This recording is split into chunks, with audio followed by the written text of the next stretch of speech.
These are the best New Balance walking shoes you can buy right now. From the 860 V15 to the more V6, the Vongo V6 and the 880 V15, and even some of the newer models like the Ellipse. And honestly, even compared to brands like Asics and Hoka, New Balance might actually have some of the best and the most comfortable walking shoes on the market right now. But most people still end up choosing the wrong one because there are three big mistakes people make when they're choosing their walking shoes. People assume that more cushioning equals more comfort. Secondly, people buy stability shoes when they don't even need them. And thirdly, people assume that running shoes work equally well for walking. So let's start with the first mistake, assuming that more cushioning is the same as more comfort, because when you think about cushioning in the New Balance range, it's hard to look past the more V6. If your priority is maximum comfort, especially for long days on your feet, the more V6 is the standout in the New Balance range. It's the most cushioned shoe here by quite a margin. You've got a very thick layer of Fresh Foam X underfoot, and what New Balance has done really well with this version is combine that softness with a very wide base underneath your foot. So even though the shoe looks big and soft, it actually feels more stable than you'd expect when you step into it. And the other key feature here is the rocker through the front of the shoe. So instead of your foot having to bend as much to the toes when you walk, the shoe helps to guide you forward. That's something that I see work really well clinically, especially for people with stiffness in the big toe or the forefoot, because it just makes walking feel smoother and less effortful.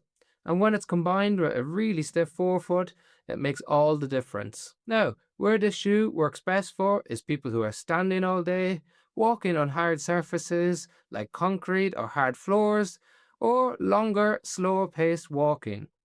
But there are two trade-offs that you need to be aware of. First, despite having that very wide base, it does taper slightly in the toe box. So if you are someone with a larger foot or forefoot conditions, then this might not be for you. Then secondly, it's the responsiveness of the midsole. So if you want something that feels a bit lighter or quicker when you walk, this may not be the best option for you. And that's exactly where the next shoe comes in. Because if the more V6 feels too soft or too high, you'll probably be looking for something with more structure and support. The 860 V15 is the complete opposite of the more V6 in terms of how it feels underfoot. Where the more is soft and cushioned, the 860 feels more structured and controlled. This is New Balance's classic stability shoe. So when you step into it, it feels more planted, more secure, and more supportive, especially through the inner aspect of the shoe.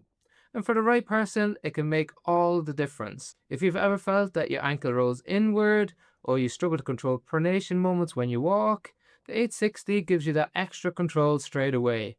Now compared to something like the more V6, you lose that soft cushioned feel, but you gain a lot more stability and structure under your foot. And that's really the trade-off, because for some people, especially if you don't need that level of support, it can feel a bit too firm or a bit too restrictive when you're walking all day. So if you try something like the 860 and you think, I like the support, but it feels a little bit too much for me, then you're probably better off with something that gives you a little bit more guidance than complete rigid support. And this is exactly where the New Balance Vongo V6 comes into play. It sits right in the middle between the neutral shoe, like the more V6, and a moderate to maximum stability shoe like the 860 V15.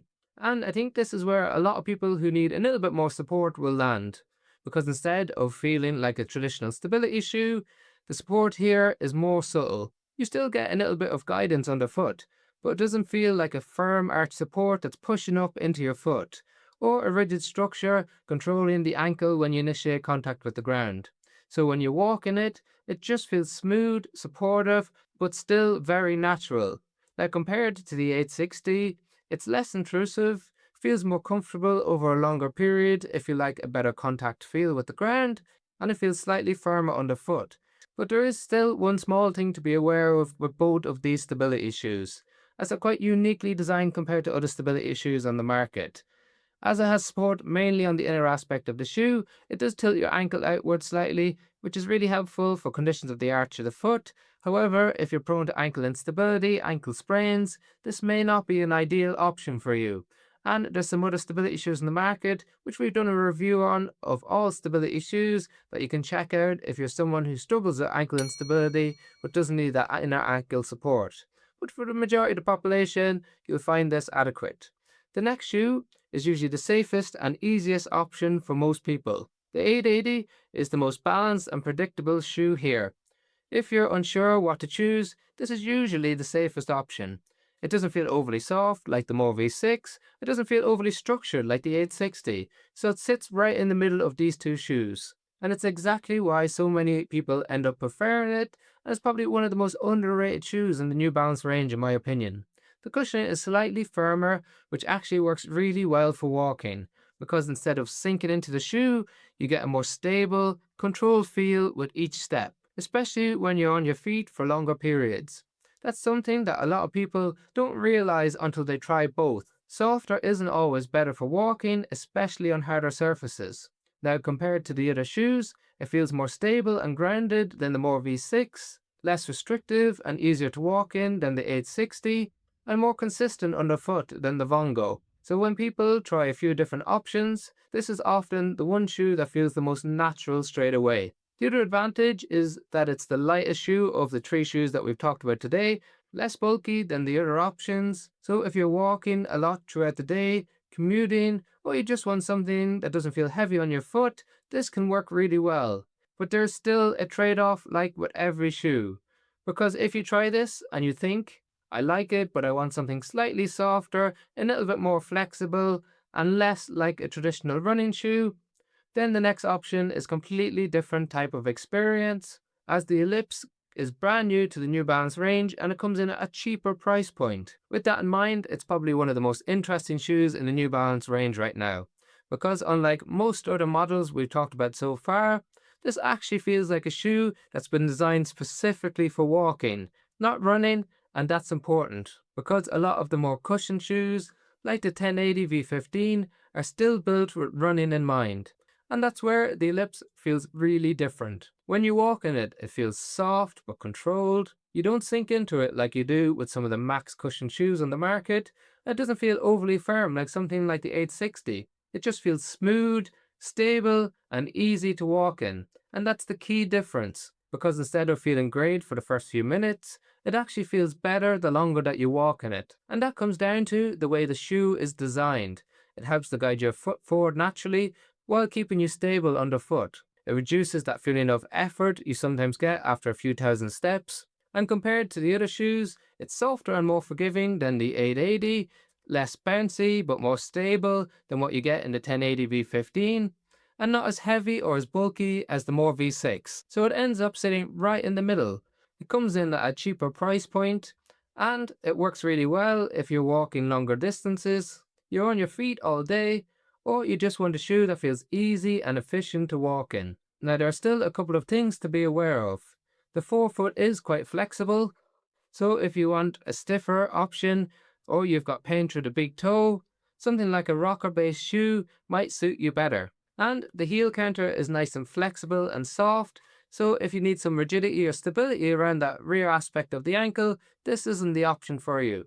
But for most people, this is probably the closest thing that New Balance currently makes to a true walking shoe that provides comfort, adequate stability at a great price point. However, if this is still a little bit out of your budget and you'd like a comfortable shoe that's affordable, then the 680 is one of the best budget-friendly options that New Balance offer. Now, it's important to set expectations right here. You're not getting the same build quality overall or durability that you get in the 880, for instance. But interestingly, when you try it at first, it actually feels softer and more comfortable straight away. And that's why a lot of people end up choosing it. But this is where the difference shows up over time.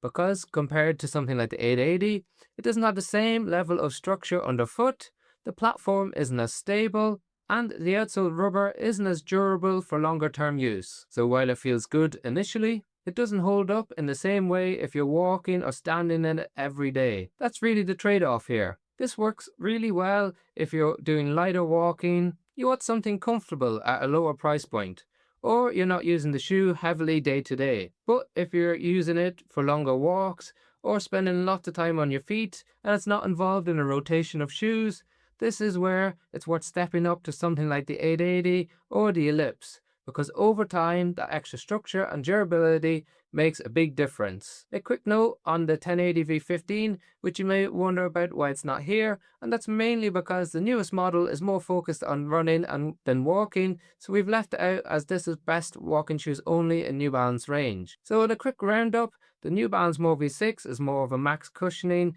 comfort focused shoe for long days on your feet. The 860 V15 is for maximum support and control if you need stability. The New Balance Vongo V6 is less cushioned, milder stability without feeling too structured.